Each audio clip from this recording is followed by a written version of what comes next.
Hello আসসালামু আলাইকুম সুপ্রিয় শিক্ষার্থী, আশা করি সবাই আল্লাহর অশেষ রহমতে ভালো আছো। তো ষান্মাসিক মূল্যায়ন সামষ্টিক পরীক্ষা নবম শ্রেণী, যাদের নবম শ্রেণী পরীক্ষা আছে তাদের প্রশ্নটি আউট হয়ে গেছে। তো আমরা দেখলাম যে ফেসবুকে দেখলাম যে তাদের নবম শ্রেণী যাদের ধর্ম পরীক্ষা আছে সেই প্রশ্নটি কিন্তু ইতিমধ্যে ছেড়ে দেওয়া হয়েছে এবং সবাই দেখেছি ফেসবুক থেকে সবাই এই প্রশ্নটা কালেক্ট করে সবাই বর্তমানে পড়া শুরু করে দিয়েছে। তার জন্য আমি ভাবলাম যে আমার যারা স্টুডেন্ট আছে তারাও যাতে প্রশ্নটা পেয়ে যায় এবং তারাও যাতে এই প্রশ্নগুলো দেখে যাতে পড়তে পারে, তো তাদের উদ্দেশ্যে এই ভিডিওটা করা। তো দেখলাম ষান্মাসিক মূল্যায়ন নবম শ্রেণীর যেই পরীক্ষাটি আছে, নবম শ্রেণীর ধর্ম পরীক্ষা বা নবম শ্রেণীর যেই হাদিস শরীফ যেই পরীক্ষাটা আছে, যারা দাখিলে পড়ে তাদের প্রশ্নটি আউট হয়ে গেছে। তো তাদের জন্যই এই ভিডিওটা করা।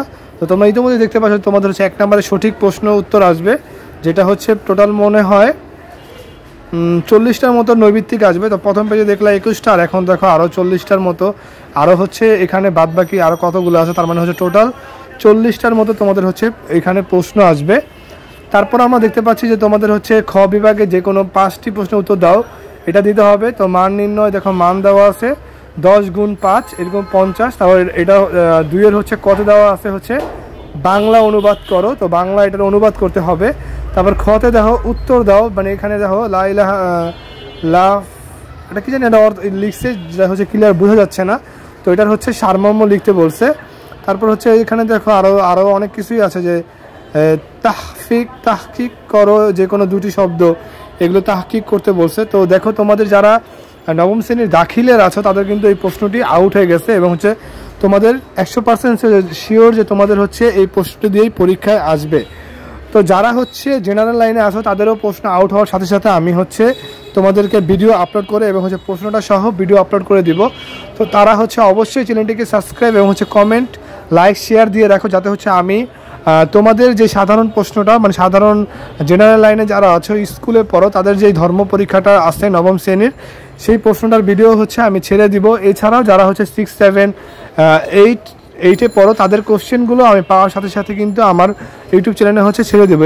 আমি কিন্তু ইতিমধ্যেই 7ম শ্রেণীর গণিত যে প্রশ্নটি ফেসবুকে ভাইরাল হয়েছে, আমি কিন্তু সেই প্রশ্নটি কিন্তু ইতিমধ্যেই কিন্তু তোমাদের কাছে সাথে শেয়ার করেছি এবং তোমাদেরকে দিয়ে দিয়েছি। তোমরা চাইলে সেখান থেকেও দেখে নিতে পারো।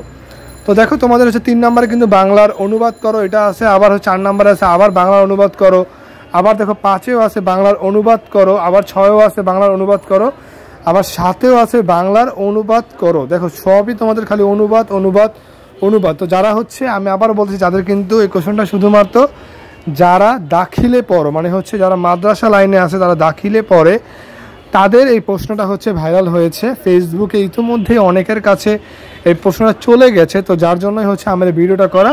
তো দেখো সর্বশেষ তোমাদের 8 নম্বরে আছে আবার বাংলা অনুবাদ করো, সবগুলো খালি অনুবাদ অনুবাদ। তো যারা মাদ্রাসা লাইন আছে তারা হয়তো আমার চাইতে এটা ভালো বুঝবে, কারণ তাদের যেহেতু প্রশ্ন এটা, তো তারাই হয়তো মোটামুটি এটা ভালো বুঝবে। কিন্তু তারা শিওর থাকতে পারো যে তাদের এই কোশ্চেনেই পরীক্ষা হবে। তো তারপর দেখো আমরা চলে আসি একেবারে লাস্টে, যেটা গ বিভাগ 13 নং প্রশ্ন সহ যে কোনো 2টি প্রশ্নের উত্তর। 13 নংটা তোমার দিতেই হবে, এটার সাথে তোমার যে কোনো 2টি প্রশ্নের উত্তর দিতে হবে। তো দেখো এখানে ওই যে 11 নম্বর কাকে বলে, আলোচনা ও বিষয় ও উদ্দেশ্য লেখো। 12 নম্বর দিয়েছে যে মতন অনুসারে হাদিসের প্রকারভেদ সংজ্ঞা সহ দেও। তারপর 13 নম্বর দেখো প্রশ্নপত্রে উল্লেখিত হাদিসগুলো ব্যতীত সিলেবাসের মধ্যে হতে একটি হাদিস রাবির নাম সহ হরকত দিয়ে লেখো। তার মানে যে একটা হাদিস আছে সেটা তোমাকে অবশ্যই হরকত দিয়ে লিখতে হবে। তো আশা করি তোমরা ভিডিওটা তোমাদের কাছে ভালো লেগেছে এবং তোমরা সবাই ভিডিওটা দেখে সবাই অনেক আনন্দিত হয়েছে। এবং তোমাদের যারা, আমি আবার বলতেছি, যারা এখনো কোশ্চেন পাও নাই তাদের কোশ্চেনগুলো পাওয়ার সাথে সাথে কিন্তু আমি তোমাদের আপলোড করে দিব। তো তোমরা সবাই এই জন্য চ্যানেলটিকে সাবস্ক্রাইব করে রেখো। সবাইকে ধন্যবাদ, আল্লাহ হাফেজ।